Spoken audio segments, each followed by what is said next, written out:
Olá, meus amigos, meus irmãos, a paz do Senhor Jesus. Vamos dar continuidade às nossas aulas e hoje nós vamos dar prosseguimento e vamos continuar falando sobre a Reforma Protestante do século XVI acerca de Martinho Lutero, das indulgências, daquelas situações que a Igreja Católica estava cobrando dos fiéis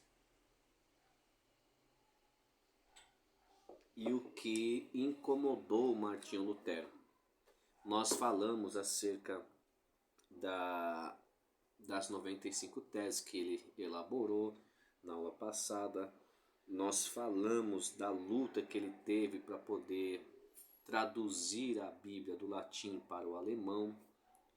E aquilo que incomodou Martinho Lutero de uma forma a ponto de ele ser considerado reformador no ano de 1517, quando ele prega as 95 teses na porta da igreja em Wittenberg. E hoje nós vamos falar um pouquinho sobre o comércio de relíquias, a barganha do sagrado, a simonia, negociatas financeiras de cargos e sacros, o que é a simonia, a casa para Deus e o dinheiro e a glória para os homens. Vamos falar sobre o sagrado enquanto a fonte de lucro, as indulgências. E também vamos falar um pouquinho de João Calvino. E vamos falar de alguns textos na Bíblia também, referente ao que nós vamos ler hoje aqui, o que nós vamos passar hoje. Então eu quero que você preste muita atenção nesse vídeo, nesta aula, para que você possa guardar, memorizar, para que esse vídeo, essa videoaula, venha te ajudar na sua avaliação. Então hoje nós vamos falar comércio de relíquias, a barganha do sagrado. Não está naquela apostilinha que eu dei para vocês sobre Martinho Lutero, mas isso aqui está a parte da apostila para agregar conhecimento dentro dessas aulas que nós estamos falando sobre a Reforma Protestante. E aí eu quero compartilhar algo que está aqui sobre esses assuntos, comércio de relíquias, porque nós estávamos falando de indulgências. E naquela época, a partir do ano 787 depois de Cristo, aconteceu muitas coisas. E antes disso, a venda de relíquias foi um negócio lucrativo, que acreditavam que elas, sendo sacras, tinham poderes de proteção, cura e emitiam perfumes, luzes, óleos milagrosos, ressuscitavam mortos, protegiam cidades, etc. Ainda simbolizavam riqueza, prosperidade e nobreza. Porém, a partir do ano 787 depois de Cristo, os bispos foram proibidos, sob pena de excomunhão, de consagrar novas igrejas que não possuísse relíquia. Ou seja, todos os bispos que iriam ser consagrados ao ofício, queriam ter igrejas, queriam tomar conta de alguma igreja, para tomar conta de qualquer igreja que fosse destinado a eles, se eles não tivessem alguma relíquia em seu poder, eles não poderiam exercer, não poderiam consagrar novas igrejas, não poderiam trabalhar como bispos e também seriam sujeitos a ser expulsos do clero religioso, tendo a sua excomunhão. Então, dentro disso, Frederico, o sábio, amigo e protetor de Martinho Lutero, que conseguiu esconder ele por anos,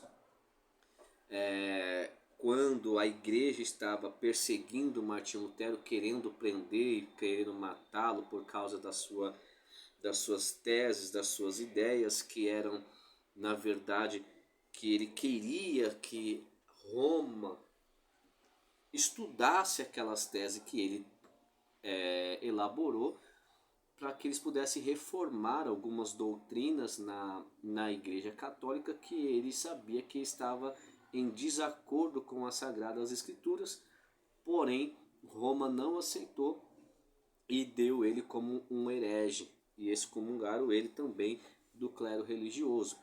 Só que esse homem Frederico, que também era o reitor da faculdade de Wittenberg, ele consegue esconder Martim Lutero por um bom tempo.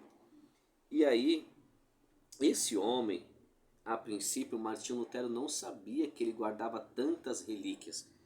Mas esse Frederico sábio, ele tinha muitas relíquias, supostos cabelos e ossos santos, a vara de Arão, pedaço da sarça ardente vista por Moisés, 2 cântaros das bodas de Caná da Galileia e etc. Estima-se que a gigantesca coleção de Frederico calculava-se a 17.000 relíquias, o que isso levou a Martinho Lutero se escandalizar. Martinho Lutero se escandalizou por causa dessas relíquias que o seu mentor tinha guardado, 17.000 relíquias, e essas 17.000 relíquias eram equivalente a 128.000 anos de indulgência. E com o comércio sagrado, a liderança da cristandade competia com os supostos milagres provenientes de fontes pagãs e arrecadava recursos financeiros expressivos, evidentemente as falsificações de relíquias para aumentar o lucro também se tornam frequentes e escandalosas. Ou seja, a Igreja Católica, eles estavam na cara que eles estavam falsificando muitas coisas, falando que era do tempo de Jesus. Como a pessoa vai ter pedaços da sarça ardente, cântaros das bodas de Caná de Galileia, que aconteceu há muito tempo atrás, e o povo acreditava que eles tinham de fato de verdade, mas na verdade no meu modo de pensar, eu acredito também que isso era tudo coisas falsificadas para enganar o povo, para enganar os fiéis, para enganar aqueles que não tinham conhecimento. E aí vem a simonia, negociatas financeiras de cargos sacros. O que é isso? A igreja cristã, que durante séculos recebeu numerosas doações de várias fontes, conseguiu auferir notável fortuna, e boa parte de seus principais mentores também. Todavia, muito não era suficiente. A ganância era tão tamanha que o sagrado para muitos homens de Deus não passava de mera fonte de lucro. Eu vou repetir, que não passava de mera fonte de lucro. O caminho santo para a obtenção de posses, líderes religiosos se empenhavam em criar novos meios para arrecadar mais dinheiros e posse para a igreja e para si próprio. Nos séculos que antecederam a Reforma Protestante, havia basicamente 5 tipos de taxas em vigor conforme esta relação. Primeiro, centavos, que também quer dizer tostões de Pedro. Segundo, dízimo do clero e as taxas de renda. Terceiro, taxas apostólicas. Quarto, procurações. Quinto, taxas de visitação. Essa a base da lucratividade eclesial e clerical, tá? Então, dentro disso, eu acabei de mencionar que os líderes religiosos naquela época se empenhavam em criar novos meios para arrecadar mais dinheiro e posses para a igreja e para si próprio. Bom, eu quero poder abrir um parênteses aqui para poder chamar a sua e a minha atenção diante disso. Naquela época, no ano de 787 depois de Cristo, e na época de Martim Lutero, 1517, no século XVI, líderes religiosos estavam empenhados em criar novos meios, e eles faziam isso constantemente para arrecadar mais dinheiros e posses para a igreja e para si próprio. Para a igreja, porque eles queriam construir a nova Basílica de São Pedro, como eu falei na aula passada. Então, entenda, naquela época já havia esse amor ao dinheiro, essa corrupção no meio do povo que professava a fé em Deus. E hoje, eu quero aplicar isso também para os dias de hoje. Hoje não é diferente. Alguns líderes, algumas lideranças estão cada vez mais se empenhando em criar coisas para arrecadar dinheiro dos fiéis para a igreja e também para si próprio. Boa parte desses líderes que trabalham nessa visão, eles querem ostentar, tá? Então eles querem viver uma vida boa. Então, para eles viverem uma vida boa à custa das ovelhas, eles criam coisas para arrecadar dinheiro para a igreja, só que também para si próprio. Então, ou seja, eles tiram parte desses lucros como o seu salário, só que eles vivem uma vida de luxo, enquanto muitos fiéis vivem uma vida em dificuldades. Só que eles não estão nem aí para as ovelhas. Eles não estão preocupados com o bem-estar das ovelhas. Eles estão preocupados em arrecadar cada vez mais dinheiro para a igreja se tornar um lugar luxuoso e também para eles terem uma vida luxuosa, para eles poderem ostentar com aquilo que eles estão conseguindo arrecadar dos fiéis, tá? Então, se naquela época já existia isso, hoje não está diferente. Você consegue, nós não, aqui não tem nenhum leigo, tem obreiros, tem pastores. Nós podemos contemplar que em muitos lugares hoje no Brasil, muitos líderes estão preocupados mais em enriquecer do que de fato, de verdade, pregar o reino de Deus, pregar a palavra como ela é, pregar as escrituras, pregar sobre Cristo em suas pregações, né, que nós vamos ver nas 5 solas: sola escritura, somente a escritura, somente a graça, somente Cristo, somente a Deus a glória, somente a fé. Então, na aula passada nós falamos muito sobre textos que fala, que traz referências sobre a fé. Só que quando nós vemos essa simonia, essas negociatas financeiras de cargos e tal, você vai ver que naquela época líderes estavam empenhados, eles estavam vivendo para isso. Para quê? Para poder arrecadar fontes, arrecadar dinheiro para as igrejas e para si próprio. Mas a boa parte, a maior parte, a intenção não era só a igreja, tá? Era ter uma vida boa, uma vida luxuosa, uma vida de conforto com o dinheiro dos fiéis. Isso não é diferente no nosso tempo. Bom, a simonia significa tráfico de coisas sagradas, comércio daquilo que é sagrado. Então, repito, o que é simonia? Simonia é tráfico de coisas sagradas ou comércio daquilo que é sagrado. Lembra quando Jesus entrou no templo e expulsou os cambistas? Eles estavam fazendo comércio do que era sagrado. As pessoas deveriam preparar suas próprias ofertas para levar no templo e ofertar, mas alguns espertalhões iam para a porta do templo levar aquilo que era para o povo levar e comercializavam as ofertas ali para o povo entrar e poder oferecer para o Senhor. Então, simonia, tráfico de coisas sagradas ou comércio daquilo que é sagrado, tá? Então, quando você deixa de priorizar as coisas do reino, de fazer o que é correto diante do Senhor e deixa o seu coração ser influenciado pelo dinheiro e começa a amar mais o dinheiro do que as coisas de Deus, do que o próprio Deus, o que vai acontecer? Se nós não vigiarmos, nós também vamos cair nesse laço, que é o comércio daquilo que é sagrado. Quantas pessoas estão comercializando a palavra, comercializando milagres, comercializando revelações. Então, são coisas que não é bíblico. E muitas coisas que estavam acontecendo nessa época fez com que Martinho Lutero ficasse indignado. Foi por isso que ele começou a estudar para elaborar essas 95 teses, para poder refutar e poder debater contra o clero religioso Roma, só que eles não aceitaram.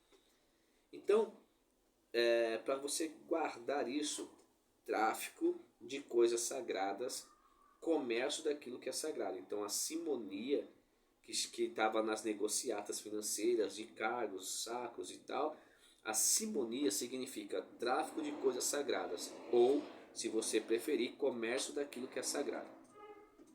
Era outra prática corriqueira também e lucrativa, e Pedro recusou-se a vender a Simão o poder de conceber o Espírito Santo, e outros ficaria horrorizado com o que acontecia com a igreja que afirmava ter nele a primeira pilastra humana.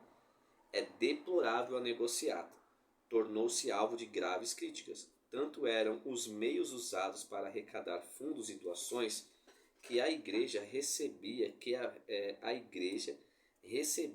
haviam sacerdotes ocupados apenas com contar de dinheiro, nem sempre usados para a glória de Deus.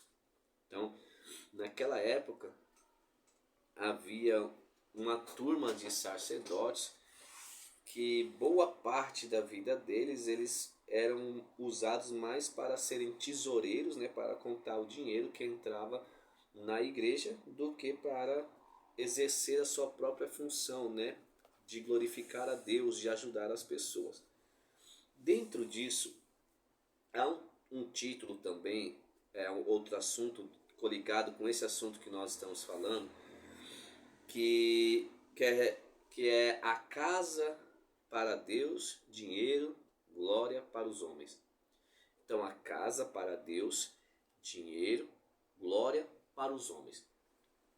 Em 1 Timóteo capítulo 6, vamos lá, 1 Timóteo capítulo 6. 1 Timóteo capítulo 6, se eu não me engano é versículo 10, vamos lá. 1 Timóteo capítulo 6, deixa eu achar aqui, ver se é o capítulo, se é o versículo 10. Olha, estava até marcado.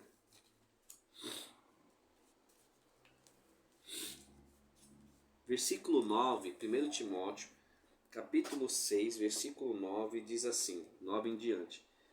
Mas os que querem ser ricos caem em tentação e em laço, em muitas concupiscências, loucas e nocivas.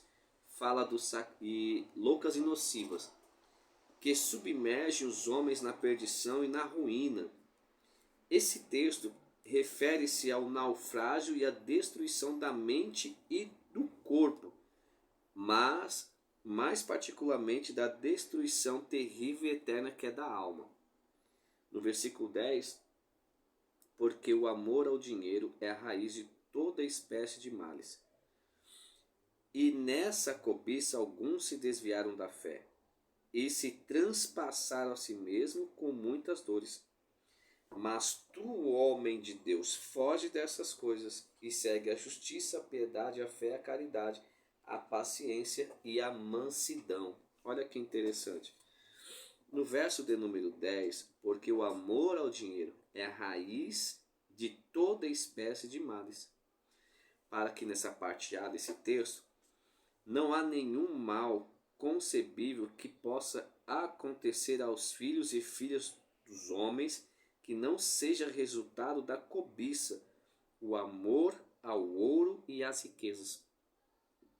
Na parte B desse versículo de número 10 diz assim, e nessa cobiça alguns se desviaram da fé. Aqui fala dos crentes que perderam a visão da fé verdadeira, a qual é a cruz, e se aventuraram numa fé falsa, tentando usá-la para ganhar muito dinheiro. Então, dentro desse assunto, casa para Deus, dinheiro e glória para os homens, Como esse texto base, 1 Timóteo capítulo 6, versículo 10, você viu que o amor ao dinheiro é a raiz de todos os males. Só que no versículo 9 vai dizer, esse versículo 9 também é muito importante você guardar, porque diz assim: mas os que querem ser ricos caem em tentação, e em laço, e em muitas concupiscências loucas e nocivas, que submergem os homens na perdição e na ruína. Então, esse texto, e junto com o versículo 10 em diante, até o versículo 10, até o final do versículo 10 e o versículo 11, mas tu, homem de Deus, foge dessas coisas, Paulo está dizendo que muitos se afastaram da fé verdadeira para viver uma fé falsa por causa do amor ao dinheiro. Então, quando eu amo mais as riquezas, quando eu amo mais o dinheiro, eu, lógico, vou amar menos Deus. Porque a Bíblia diz que nós precisamos amar o Senhor sobre todas as coisas em primeiro lugar, com toda a nossa força, com todo o nosso entendimento e de toda a nossa alma. Só que muitos se afastaram da fé. E aí o interessante é que o espaço sagrado tem valor para o ser humano religioso, para muitos cristãos não foi e nem é diferente. Hoje mesmo, em igrejas evangélicas, o templo exerce uma influência significativa. Aliás, existe notável junção entre o culto, o clero, o domingo e o templo. Sobre o templo, desde Constantino, a construção de igrejas destacou-se no cristianismo, ou seja, desde a época de Constantino já se construía igrejas chiques, igrejas grandes, grandes templos. A igreja evoluiu de modo peculiar nessa área, que quando se trata dos conhecimentos sobre a arquitetura da Idade Média, ela é a matriz de referência. No módulo anterior, estudamos sobre a importância dos espaços sagrados, tá? Então, nós conseguimos, dentro disso, que naquela época de Constantino já se construía. Quando nós estudamos acerca de Martinho Lutero e toda a reforma protestante, tudo o que estava acontecendo na época de Martinho Lutero, as construções das igrejas, na época de Constantino também, e as cobranças de indulgências, a comercialização das coisas santas para enriquecimento da igreja e das lideranças. O que acontece? No pensamento da maioria das pessoas ainda hoje é fundamental, haja vista que o que ofertamos a Deus, ofertamos exatamente ali. E o que fazemos para o bondoso Deus, fazemos especialmente ali, ou seja, no templo. Logo, servir a Deus é servir na igreja. Portanto, isso é um ledo engano. Por quê? Até a construção de templos foi uma forma que o clero achou para arrecadar dinheiro. Então, quanto mais se construía a igreja, mais arrecadava dinheiro. Então a intenção dele não era apenas que o povo viesse buscar a Deus ou as imagens de escultura, mas sim para arrecadar dinheiro.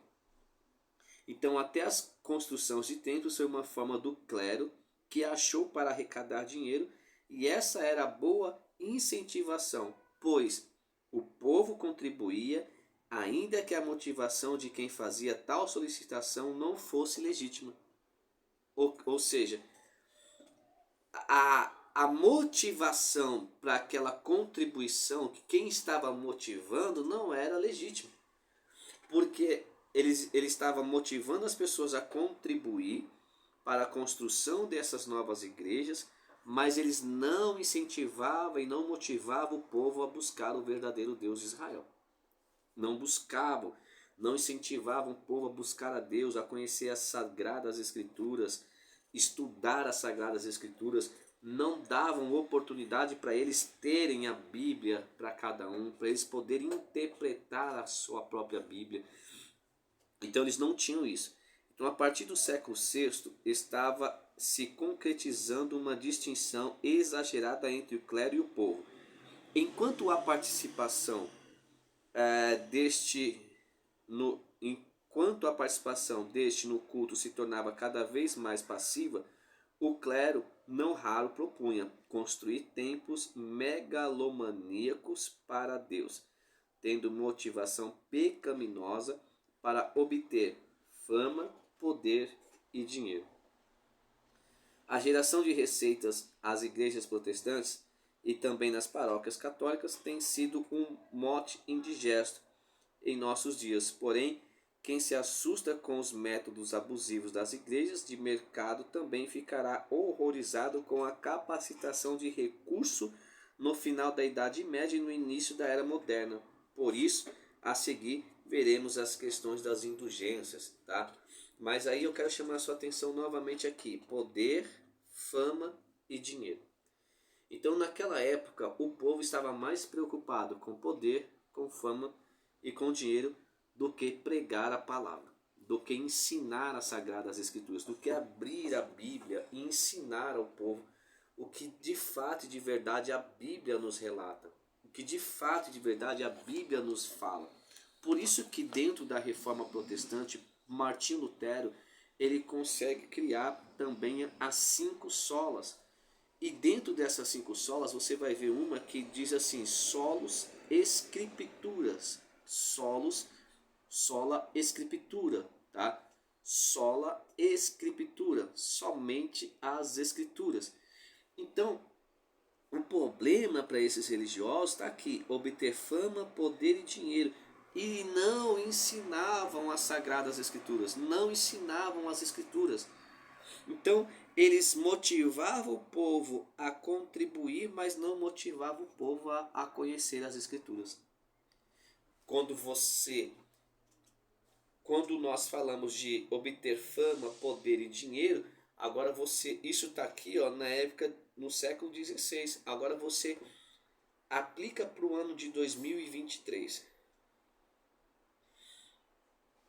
Aplica para 2023. Será que isso também não está acontecendo no nosso meio?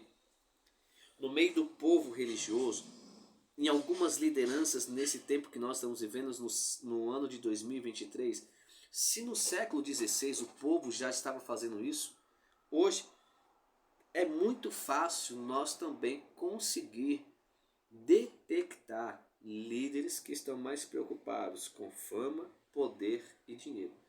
E eu vou também mais além, não é só líderes, são pregadores, são cantores que se acham, né, os últimos profetas aí, e se acham tão especial, tão queridinhos de Jesus, que eles estão mais preocupados com fama, poder e dinheiro do que falar a verdade, pregar a verdade e ensinar a verdade.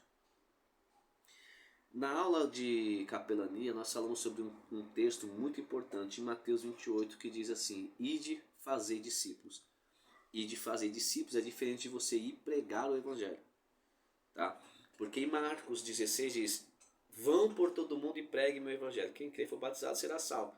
Só que em Mateus 28 diz: vão e façam discípulos. Fazer discípulos leva tempo. Vai ter que ter paciência. Vai ter que sentar. Vai ter que ensinar. Vai ter que ouvir. Então, para alguns hoje, isso não é atraente. Você formar discípulos. Para muitos hoje, o que está valendo é o quê? A fama, poder e o dinheiro. Então nessa aula nós precisamos parar e pensar. Se naquela época o povo estava preocupado em construir templos megalomaníacos, luxuosos, tendo uma motivação pecaminosa, já pensando em quê? Em fama, poder e dinheiro. E hoje isso é o que tem influenciado muitos líderes. E isso é o que tem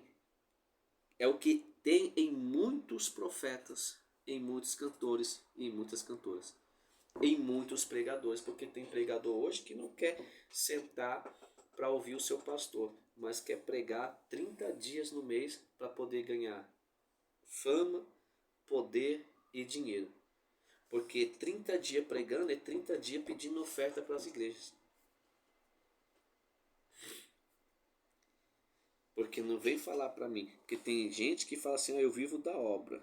Aí você convida a pessoa pede oferta. Então, ou você vive da obra, ou você está comercializando aquilo que é sagrado. Porque a Bíblia Sagrada, ela nos deixa bem claro acerca disso. Então, se eu vivo da obra, eu tenho que confiar em Deus e orar para Deus enviar as providências para mim.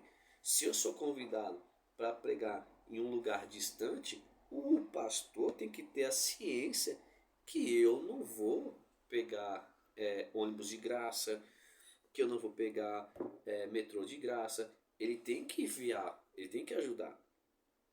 Então, assim, só que se a pessoa mora perto, não tem por que ajudar. Agora, se a pessoa mora muito longe, a pessoa mora em outra cidade, o pastor quer trazer um pregador de outra cidade para a cidade dele, para a igreja dele, o pastor tem que se responsabilizar. Agora, quando ele convida e o pregador estipula valor, aí já está fazendo o quê? Comercializando aquilo que é sagrado. Tá? Por quê? Por causa de fama, por causa de poder e por causa de dinheiro. Infelizmente, isso está acontecendo no nosso tempo, no ano de 2023. Então, eu procurei fazer essa aula bem calmo, bem tranquilo, bem pausadamente, para que você possa entender o que aconteceu no século XVI também está acontecendo no ano de 2023 em alguns pregadores, em alguns líderes, em algumas cantoras. Então, e alguns pastores também, tá? Então, assim, são líderes que está coligado pastores, bispos, apóstolos, pregadores itinerantes que se preocupam mais com a fama, com o poder e com o dinheiro do que com a salvação de vidas e, e de ensinar a palavra, tá? Então, assim, nós como servos de Deus, a nossa maior preocupação tem que ser o quê? Em pregar somente as escrituras, em pregar que a glória é somente para Deus, em pregar sobre a fé, e pregar sobre Cristo e sobre a graça. Porque são 5 solas. Somente a graça, somente Cristo, somente a Escritura, somente a fé, tá? E só a Deus a glória. Só que as pessoas hoje estão invertendo os valores. Eles querem a glória, a fama, o poder para eles e esquece que as nossas mensagens têm que ser cristocêntricas e não mensagens de autoajuda. Quando a minha mensagem está sendo uma mensagem de autoajuda, para comover o psicológico da pessoa, mexer com o sentimental da pessoa, depois daquela palestra, daquele sermão, não vai ter frutos nenhum, porque a vida da pessoa vai continuar a mesma coisa. Mas se eu prego a verdadeira palavra, a verdadeira escritura, a verdadeira doutrina, a palavra vai confrontar o erro daquela pessoa, o meu erro, vai fazer com que nós venhamos ficar constrangido e se arrepender dos nossos maus caminhos e voltar para o caminho correto, tá? Abandonar aquilo que nós estamos fazendo de errado para viver uma vida com Cristo. E aí que tá. Então, dentro de tudo isso, nós precisamos entender que naquela época já acontecia tudo isso. E hoje não está diferente, ok? Hoje, infelizmente, para alguns aí que conhecem a Bíblia, estão também usando ela como comércio, tá? Estão comercializando as pregações, tá? E aí que está o problema, porque naquele grande dia nós vamos ter que prestar conta. Então você vai prestar contas dos seus atos, das suas palavras, você vai ter que apresentar as suas obras, você vai ter que prestar contas para com o Senhor Jesus, eu também vou ter que prestar contas para com o Senhor Jesus de acordo com aquilo que eu estou fazendo e aquilo que eu não fiz. O que era para mim fazer e eu não fiz. O que era para mim fazer corretamente eu não fiz corretamente. Então, dentro do que nós estamos falando, nós vimos aqui dentro da simonia que um homem queria comprar o poder do Espírito Santo nas mãos de Pedro. Por quê? Porque ele viu Pedro orando com imposição de mãos e as pessoas recebendo o Espírito Santo. E ele queria comprar. E aí nós vamos analisar alguns textos em Atos até chegar nesse texto para que nós possamos compreender, tá bom? O que aconteceu naquela época, por que que chegou até aquele momento, como aconteceu isso.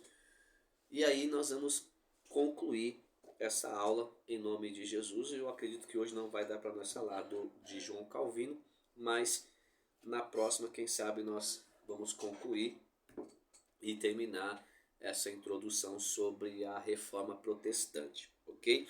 Então, eu quero que você abrisse sua Bíblia no livro de Atos, capítulo 8, versículo 18 ao 24. Atos 8, 18 ao 24. Diz assim: E Simão, vendo que pela imposição das mãos dos apóstolos era dado o Espírito Santo, lhe ofereceu dinheiro, dizendo: Dai-me também a mim esse poder, para que aquele sobre quem eu puser as mãos receba o Espírito Santo.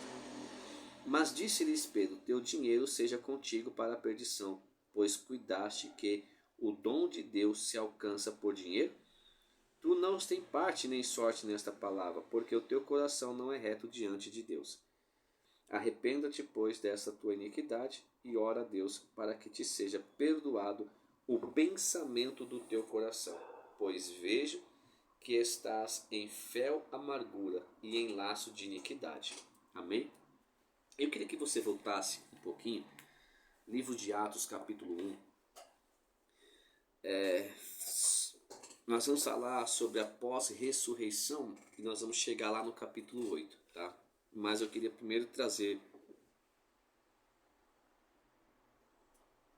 algumas informações para que você possa guardar isso, que também vai ser muito útil para você. Capítulo 1 de Atos, versículo 1 diz assim: quem está escrevendo esse texto é o Dr. Lucas, tá? Por volta de 33 depois de Cristo, o Dr. Lucas registra isso e está registrando a Teófilo, tá? Lembra que em Lucas capítulo 1 também, quando ele registra o livro de Lucas, aquilo que ele escreve, ele está escrevendo ao seu amigo Teófilo, tá? Aqui em Atos também não é diferente. Ó Teófilo, tá? Então assim, ó, fiz o primeiro tratado, ó Teófilo, acerca de tudo que Jesus começou, não só a fazer, mas a ensinar. Então, olha o que ele está dizendo. A tudo que Jesus começou a fazer, começou acerca de tudo que Jesus começou, não só a fazer, mas também a ensinar. Ou seja, é o padrão principal e o fundamento do Evangelho. Ou seja, não basta só ensinar, mas também fazer, tá? Ou fazer. Então assim, acerca de tudo que Jesus começou, não só a fazer, mas também a ensinar. Jesus fazia, mas ensinava. Então ele ensinava aquilo que ele estava fazendo. Então veja bem, até o dia em que foi recebido em cima, após a ressurreição, depois de ter dado os mandamentos pelo Espírito aos apóstolos que escolheram, aos quais também, depois de ter padecido, apresentou-se vivo com muitas infalíveis provas. Verso 3, vamos meditar aqui, ó. As quais também, depois de ter padecido, apresentou-se vivo com muitas e infalíveis provas. Muitas e infalíveis provas, sendo visto por eles por espaço de 40 dias, e falando das coisas concernentes ao reino de Deus. Então, ou seja, após a sua ressurreição, Jesus aparece aos seus discípulos por 40 dias. E ele vai trazer muitas provas infalíveis, vai falar das coisas concernentes ao reino de Deus para os seus discípulos, vai ensinar os seus discípulos. E no versículo 4, ele faz uma promessa. A promessa de quem? Do Espírito Santo, tá? E essa promessa baseada no Espírito Santo, eu queria chamar a sua atenção. Porque no capítulo 8 que nós lemos, se você ler o primeiro versículo do capítulo 8, vai dizer assim, ó: e também Saulo consentiu na morte dele, e fez-se naquele dia grande perseguição contra a igreja que estava em Jerusalém. Guarde isso aí, que estava em Jerusalém. Anote aí. Paulo consentiu na morte de Estevão e fez naquele dia uma grande perseguição contra a igreja que estava em Jerusalém. Todos foram dispersos pelas terras da Judéia e de Samaria. Todos foram dispersos pelas terras de Judéia e Samaria, exceto os apóstolos, tá? Os apóstolos ficaram em Jerusalém por causa das igrejas novas que tinham sido fundadas. Mas os discípulos, as demais pessoas, foram dispersas, tá? Então veja bem, no versículo 4 de Atos capítulo 1 diz assim: E estando com eles, determinou que não lhe ausentasse de Jerusalém, mas que esperassem a promessa do Pai, que disse ele: de mim ouviste.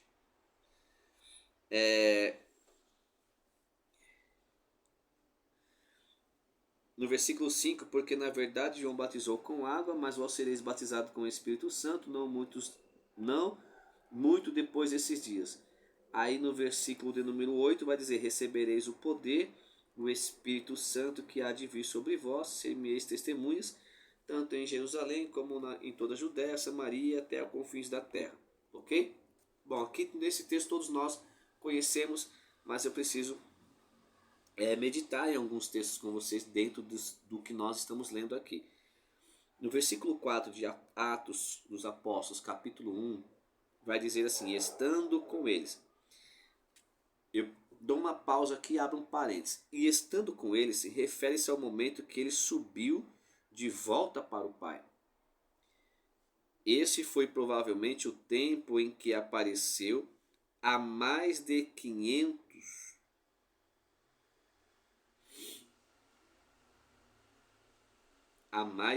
pessoas, tá? Em 1 Coríntios capítulo 15, olha só, 1 Coríntios capítulo 15, versículo 6, vamos lá ver, para que nós possamos compreender melhor. 1 Coríntios capítulo 15, versículo 6 diz assim: e que foi visto, e depois que foi visto por Cefas, e depois pelos 12, depois foi visto uma vez por mais de 500 irmãos, dos quais vive ainda na maior parte, mas alguns já dormem também, tá? Então quando nós lemos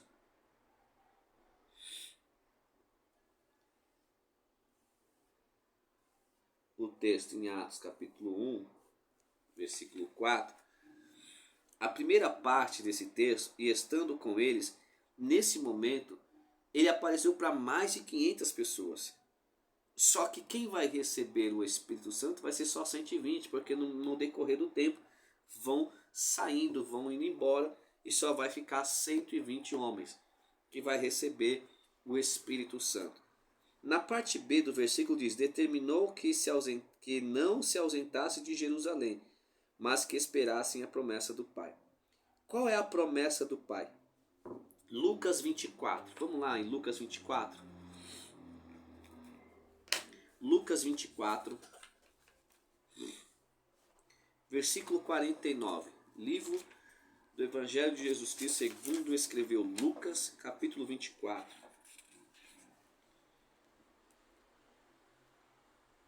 Lucas 24,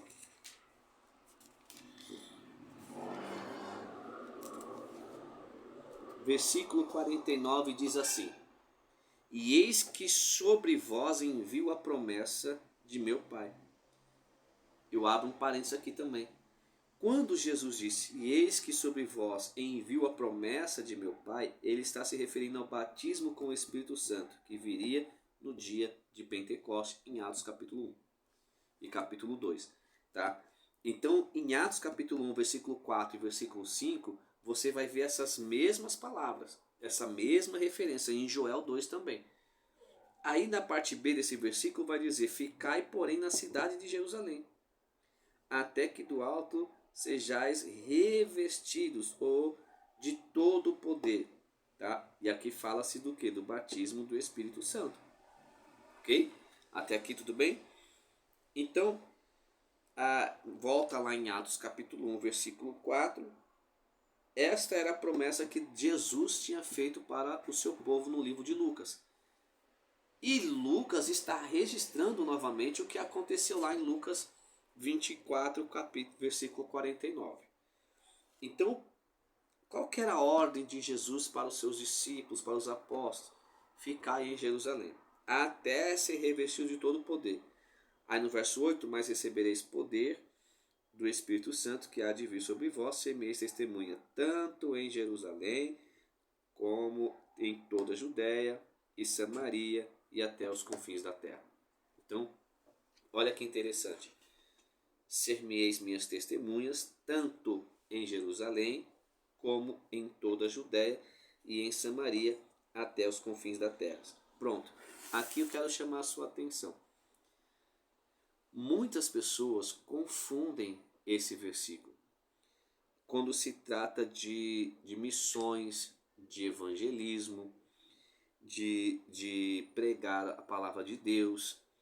Aqui essa palavra está dizendo tanto para os discípulos, tanto para os apóstolos, tanto para aqueles que iam receber o poder do Espírito Santo após a ascensão de Jesus e a vinda do Espírito Santo após a festa de Pentecostes.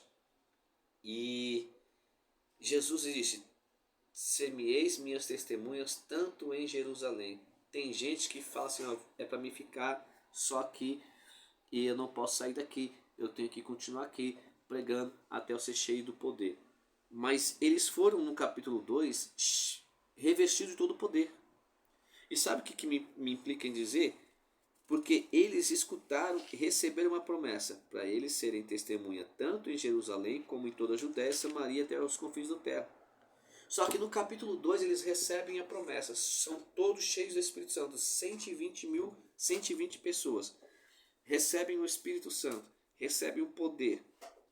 Só que esses 120, eles permanecem em Jerusalém. E ao invés de eles, após receberem o Espírito Santo e começarem a pregar a palavra de Deus, o que eles vão fazer? Eles vão continuar em Jerusalém. E aí no capítulo 2 eles permanecem em Jerusalém. No capítulo 3. No capítulo 2, Pedro, ele prega após o Pentecoste, após eles serem cheios do Espírito Santo, porque pessoas viram e pensou que o povo estava embriagado. Só que Pedro pregou, e quando Pedro prega, no versículo 41 do capítulo 2, vai dizer que de sorte que foram batizados os que de bom grado receberam a sua palavra, e naquele dia foram agregados quase 3.000 almas. Então Pedro está cheio do Espírito Santo, Pedro prega, 3.000 almas se rendem, se batiza, se converte, mas eles permanecem em Jerusalém.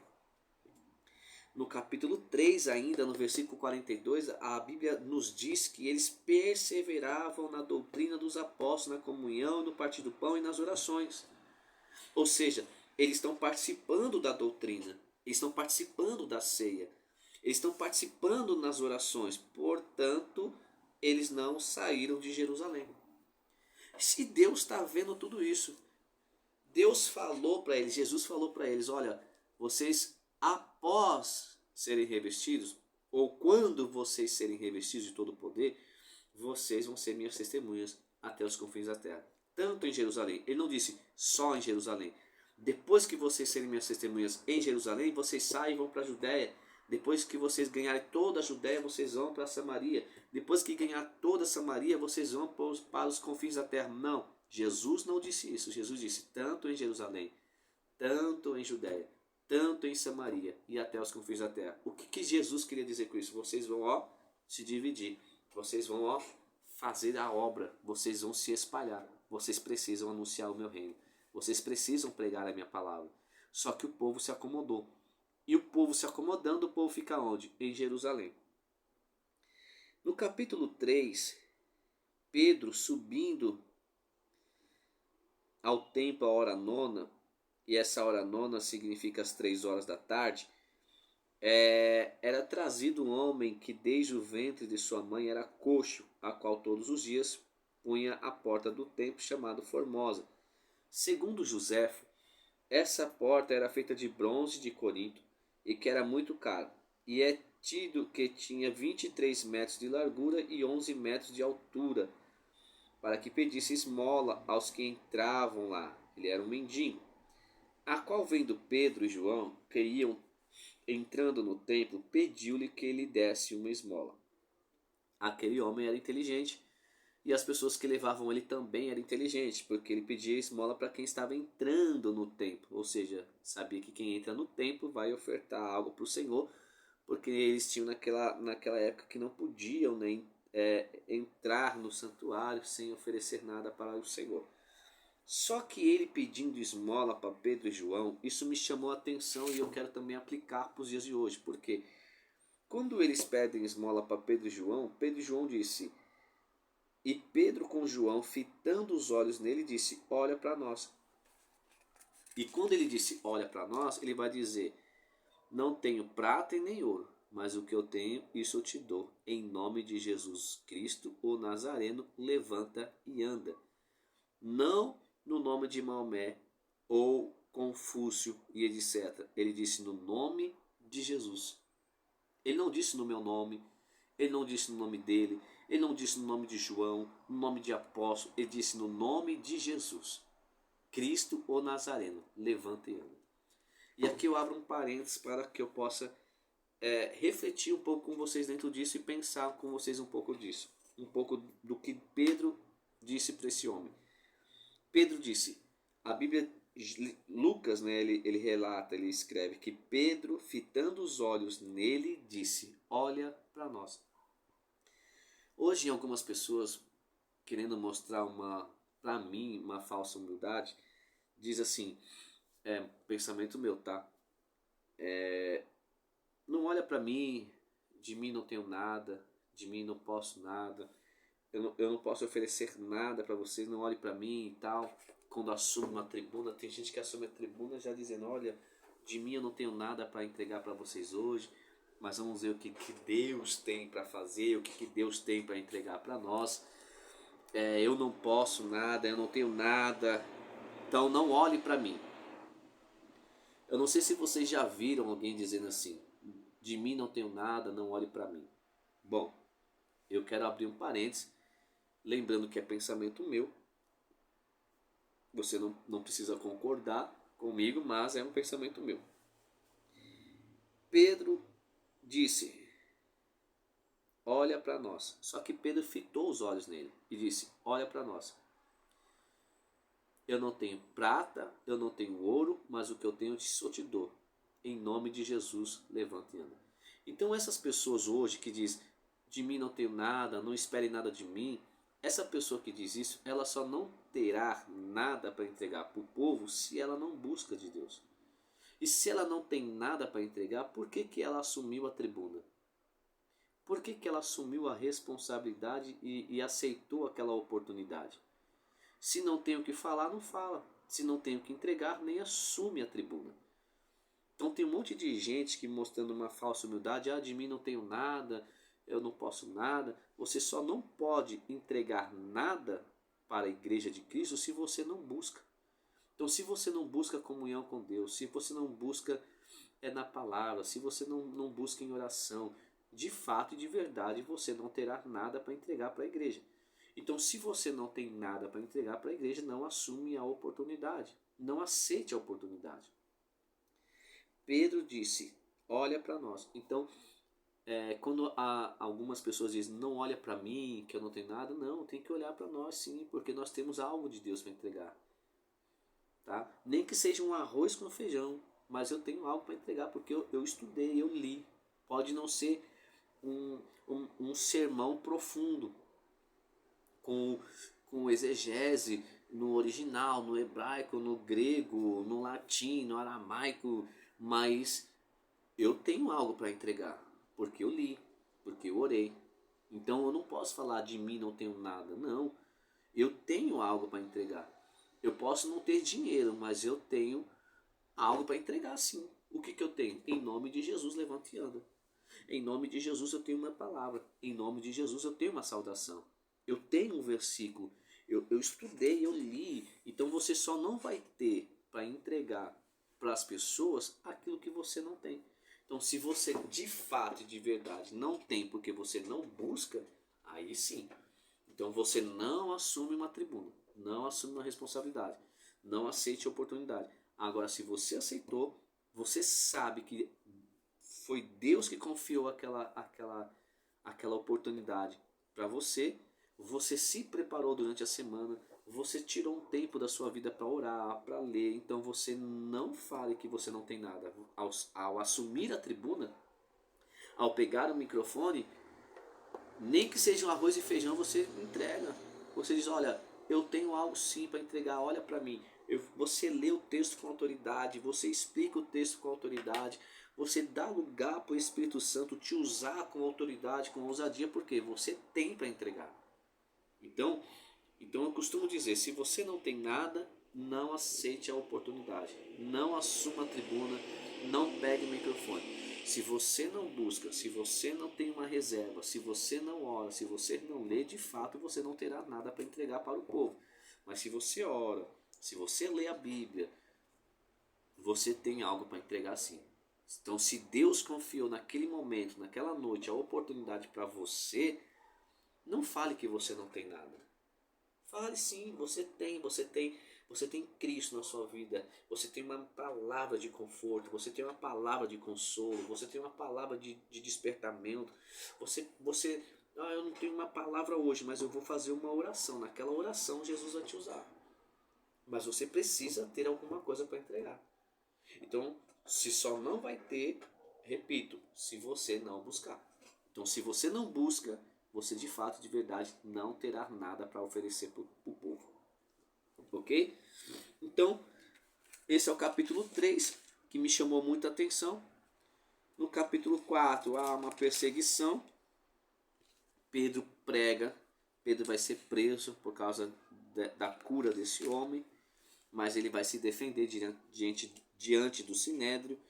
No capítulo 7, no capítulo 6 vai ter a separação dos primeiros diáconos. No capítulo 7, a perseguição contra Estevão.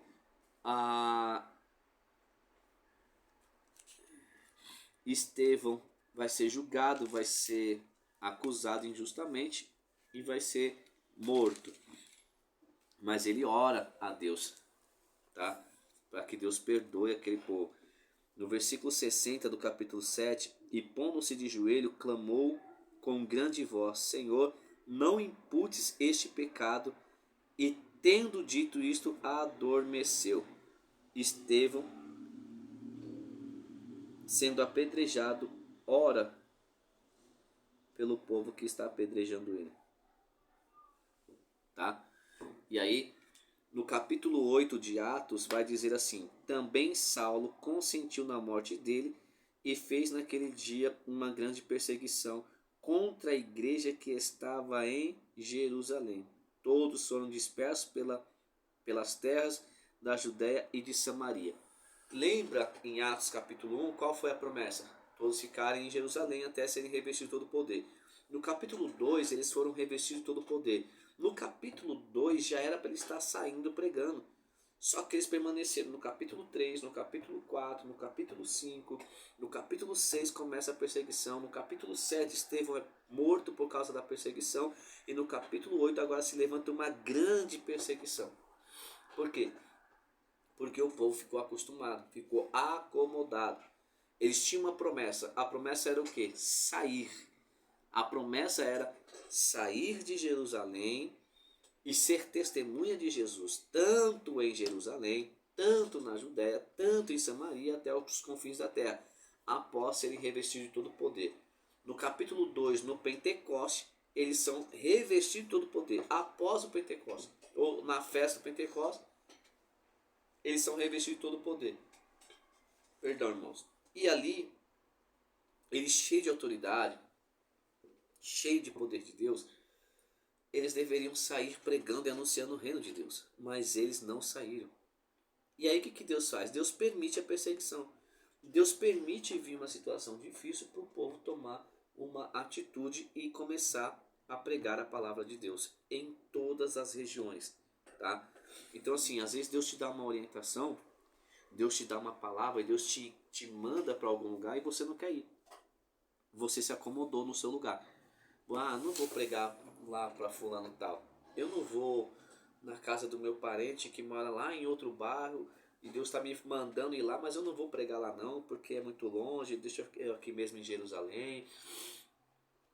Deus falou para mim ficar em Jerusalém, eu vou ficar em Jerusalém. Não, você foi revestido de todo poder, você recebeu o Espírito Santo, você tem a palavra da salvação, você tem a palavra de cura, você tem Jesus Cristo sobre a sua vida para anunciar o reino de Deus, mas você quer ficar só em Jerusalém. E aí que está o problema. Aí Deus permite situações difíceis para a pessoa despertar. Deus permitiu uma grande perseguição para o povo despertar, e o povo, além de despertar, se dispersou para outras regiões para poder pregar a palavra de Deus. E é o que aconteceu. Felipe ele vai pregar. E Felipe está pregando, no versículo 4 do capítulo 8. Mas os que andavam dispersos iam por toda parte anunciando a palavra. Precisaram ser dispersos para poder anunciar a palavra, porque não estavam pregando a palavra. E aí, por causa disso, Felipe começa a pregar na cidade de Samaria. E aí, enquanto ele pregava, as multidões se achegavam a ele, acontecia milagres, espíritos imundos saíam de muitos, muitos paralíticos e coxos eram curados por causa, por intermédio da vida e da pregação de Felipe. Só que também no meio desse povo havia um homem chamado Simão, que ele exercia naquela cidade a arte da mágica. Ele era considerado um mago ali. E esse homem era Simão. E ele conseguiu enganar muitas pessoas com suas magias, com suas mágicas. Só que um certo dia, ele vendo Felipe pregando, ele aceitou aquela palavra. A palavra entrou no coração dele. E quando a palavra entrou no coração dele,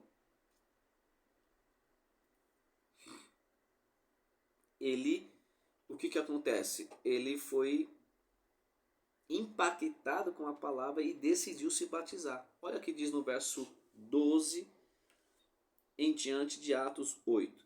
Mas como cresce em Felipe, que lhes pregava acerca do reino de Deus e do nome de Jesus Cristo, se batizavam tanto homens como mulher, e creu até o próprio Simão. E sendo batizado, ficou de contínuo com Felipe, e vendo os sinais e as grandes maravilhas que lhe fazia, estava atônito. Os apóstolos, pois, que estavam em Jerusalém, ouvindo que Samaria recebera a palavra de Deus, enviaram para lá Pedro e João, os quais, tendo descido, oraram por eles, para que recebessem o Espírito Santo, porque sobre nenhum deles tinham ainda recebido o Espírito Santo. Ou seja, em Samaria, eles não haviam recebido o Espírito Santo ainda. Eles foram batizados apenas nas águas, o batismo de Jesus. Mas somente eram batizados no nome do Senhor Jesus. Então lhes puseram as mãos e receberam o Espírito Santo. Simão, vendo que pela imposição de mãos dos apóstolos era dado o Espírito Santo, lhes ofereceu dinheiro, dizendo: dai-me também a mim esse poder, para que aquele sobre quem eu puser as mãos receba o Espírito Santo. Mas disse-lhes Pedro: o teu dinheiro seja contigo para a perdição, pois cuidaste que o dom de Deus se alcança por dinheiro? Ou seja, aquele homem ele tinha descido das águas, só que ele ainda estava no tempo da ignorância.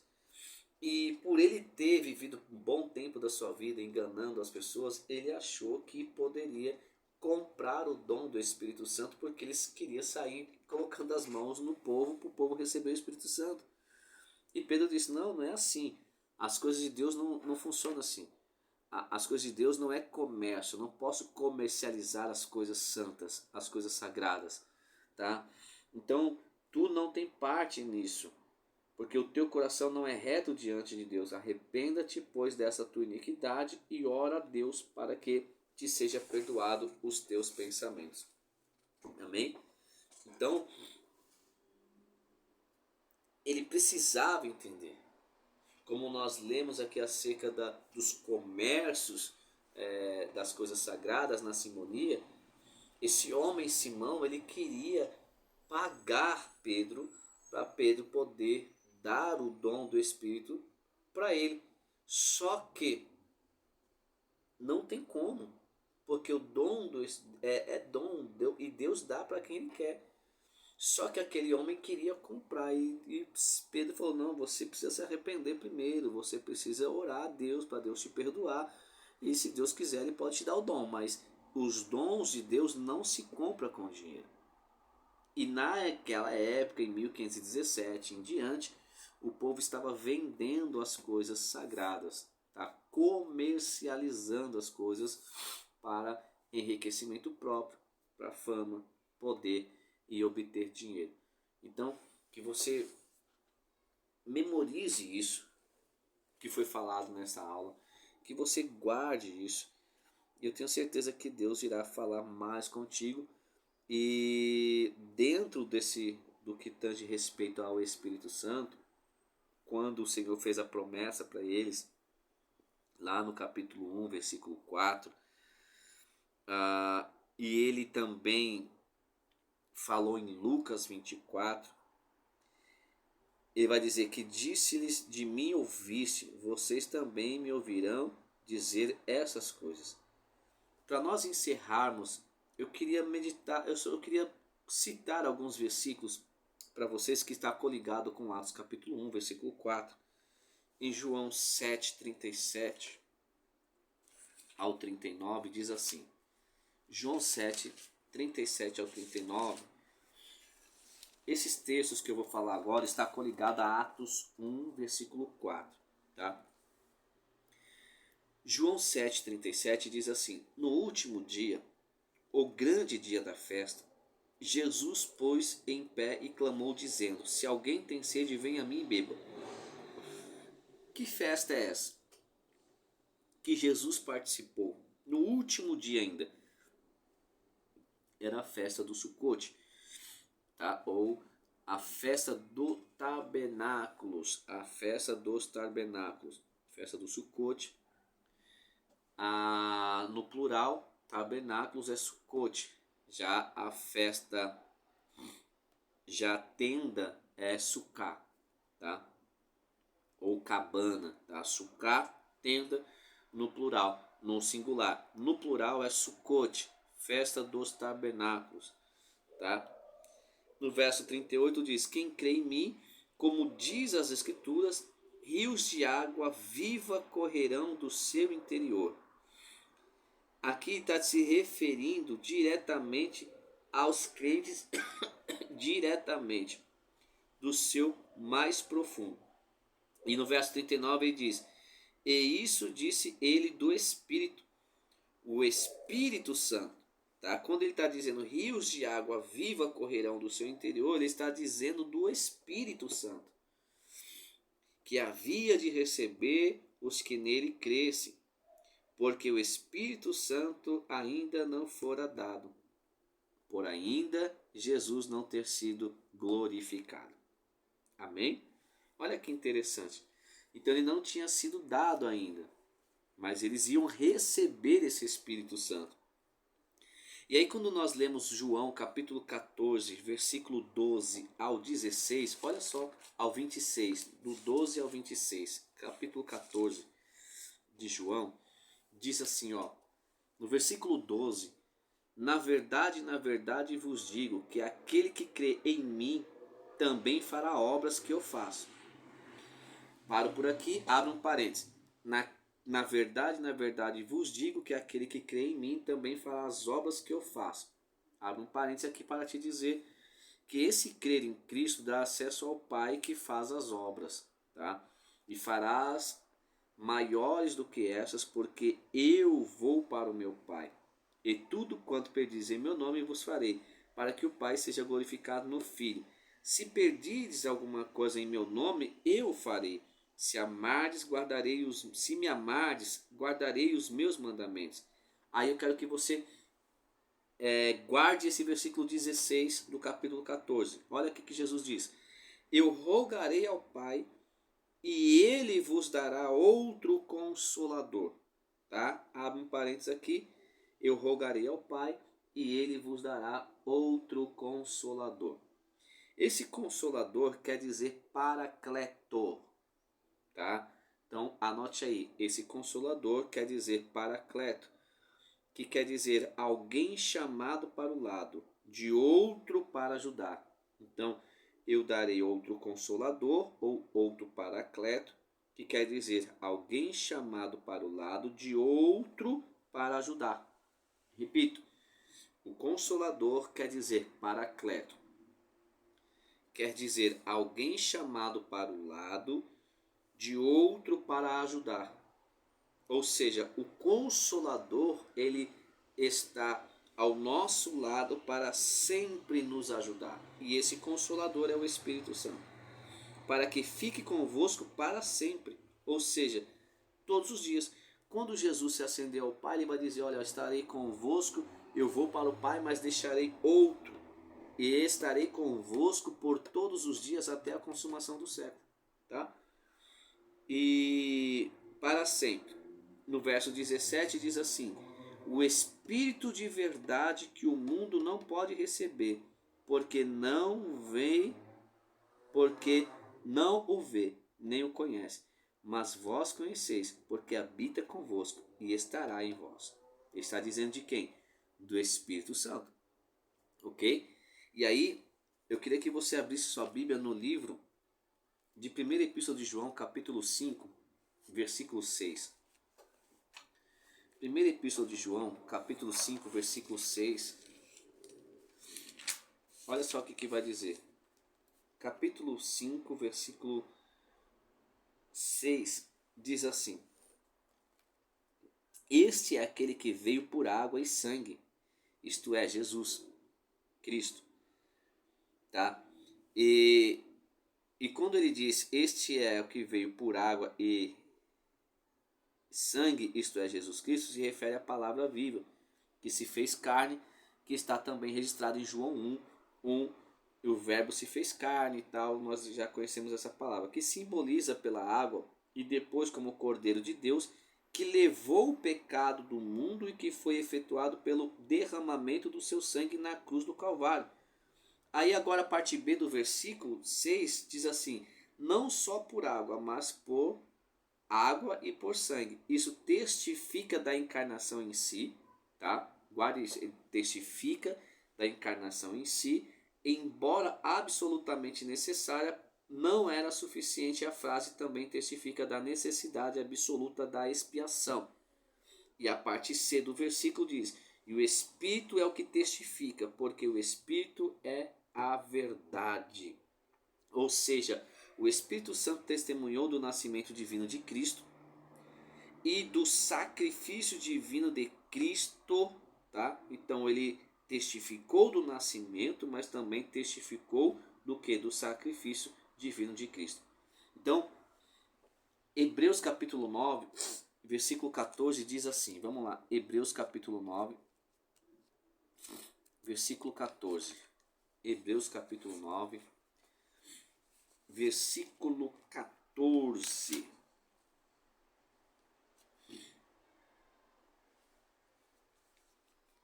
Diz assim: quanto mais o sangue de Cristo, que pelo Espírito eterno se ofereceu a si mesmo sem mancha a Deus, purificará a sua consciência das obras mortas para servirdes ao Deus vivo. O que ele quis dizer com as obras mortas? As obras mortas são tudo aquilo que não é a fé simples na cruz de Cristo, ou seja, o sangue de Cristo. Então, tudo aquilo que você crê que não está coligado com a cruz é uma fé morta. Tá? Então, tudo aquilo que nós estamos vivendo hoje tem que estar coligado pela o quê? Pela a cruz de Cristo, a morte e a ressurreição do nosso Senhor e Salvador Jesus o Cristo. Amém? Então esses textos é os que está coligado com o livro de Atos capítulo 1, versículo de número 4. E o último texto para nós encerrarmos é João 15, versículo 26. João 15, versículo 26 diz assim. Eu vou ler para você. E nós vamos encerrar esse texto, esta aula. João 15, 26 diz: Mas quando vier o Consolador, quem é o Consolador? É o ajudador, aquele que está para te ajudar. O qual eu, da parte do Pai, hei de enviar, aquele Espírito de verdade que procede do Pai, ele testificará de mim. Ele testificará de mim. Eu vou dividir esse versículo em algumas partes. Primeira parte, mas quando vier o Consolador, abre um parênteses aí e coloca ajudador. O qual, abre um parênteses, o Espírito Santo.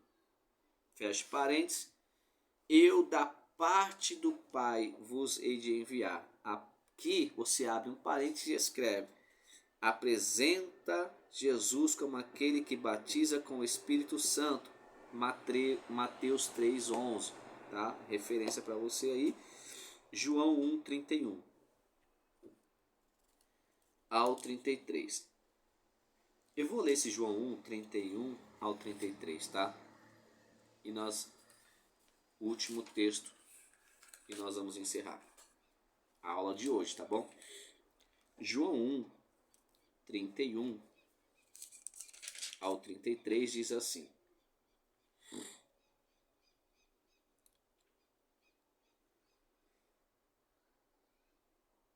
Eu não o conhecia, mas para que ele fosse manifestado a Israel, vim eu, por isso, batizando com água.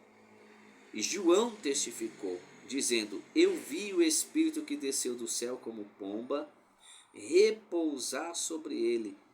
E eu não o conhecia, mas o que me mandou batizar com água, esse me disse: sobre aquele que vires descer o Espírito e sobre ele repousar, esse é o que batiza com o Espírito Santo. E eu vi e tendo testificado que este é o Filho de Deus. Amém?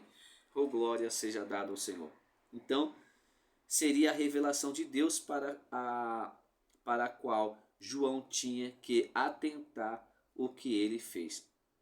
Quando ele diz, nesse versículo, eu não conhecia, mas o que me mandou batizar com água, esse me disse, sobre aquele que vires descer o Espírito e sobre ele repousar, esse é o que batiza com o Espírito Santo. Então todos esses textos estão coligados com Jesus dizendo que eles receberiam o poder do Espírito Santo. Receberiam poder, e esse poder está coligado ao quê? Ao Espírito Santo. Eles seriam revestidos de todo o poder, eles seriam batizados com o Espírito Santo, mas eles seriam batizados com o Espírito Santo para quê? Para ficar parado na sua congregação?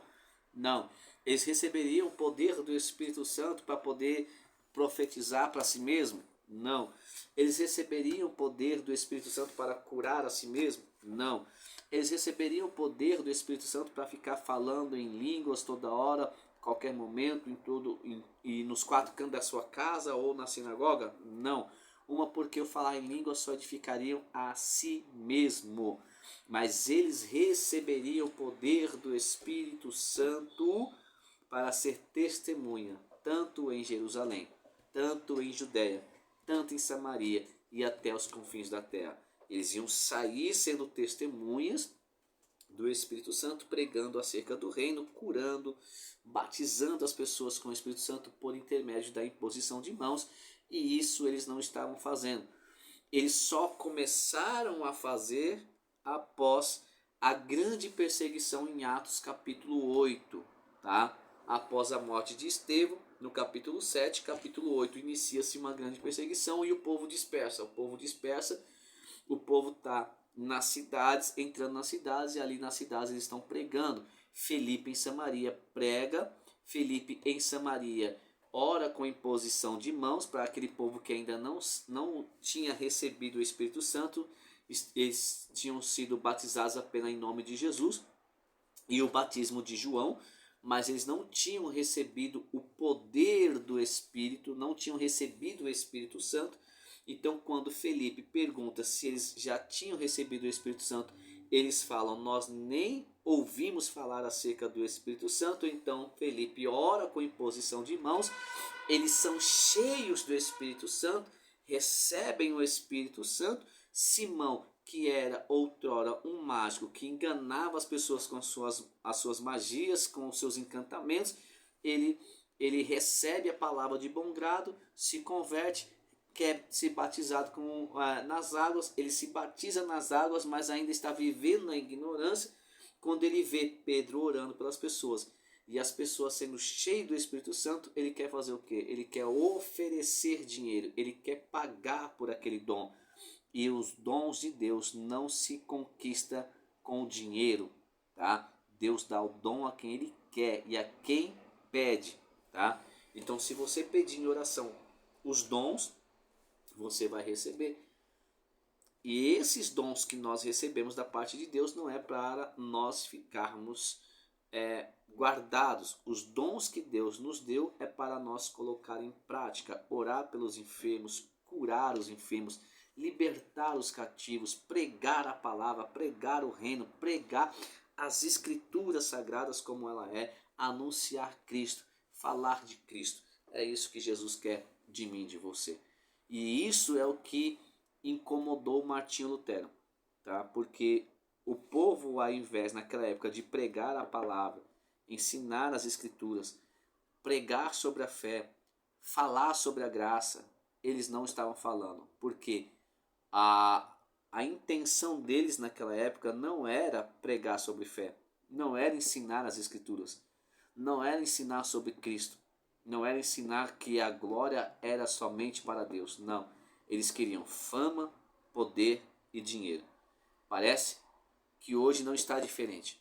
Parece que hoje, em alguns lugares, não se prega mais sobre que a glória deve ser apenas para Deus e Deus não divide a sua glória com ninguém. Parece que em alguns lugares hoje as pessoas não querem mais falar sobre Cristo, sobre o ministério de Cristo, a vida de Cristo, a crucificação de Cristo, a ressurreição de Cristo, a morte de Cristo na cruz e a ressurreição e a ascensão de Cristo. Parece que em alguns lugares hoje as pessoas não querem mais pregar sobre a graça, sobre a fé. Hoje em alguns lugares parece que é só palavras de autoajuda e você vê que as pessoas cada vez mais querem ostentar fama, poder e dinheiro e incentivam e motivam as pessoas a ostentar isso. Só que isso não vai levar você para o céu. Sinto muito em te dizer. O que vai te levar para o céu é você ter uma vida com Cristo. É você entender que toda a glória é para Ele. Somente para Deus. Deus não divide a sua glória para ninguém. Jesus quer que eu e você pregue somente as Escrituras. Pregue sobre Cristo. Pregue sobre a graça, sobre a fé, sobre a glória de Deus. Então hoje as pessoas estão invertendo os valores, trocando a verdade de Deus em mentira, tá? Então guarde essa palavra, guarde essa aula de hoje, ou assista esse vídeo, porque esse vídeo vai te ajudar na sua avaliação, tá? Então que Deus te abençoe. Eu quero louvar a Deus pela vida de cada aluno desse curso de capacitação teológica para membros e obreiros. E eu quero te dizer que nós vamos crescer juntos na graça e no conhecimento. Não vamos crescer na graça e no conhecimento para ficar guardados para nós, mas é para você passar o que você está aprendendo para outras pessoas, para você pregar sobre Cristo, pregar que a glória é para Ele, somente dele, e Ele não divide a glória dele com ninguém. Pregar sobre a fé, pregar sobre a graça e pregar sobre as Escrituras. Só la Escritura, somente as Escrituras, somente Cristo, só a Deus a glória, somente a graça e somente a fé. Que Deus te abençoe. Até a próxima aula, em nome de Jesus.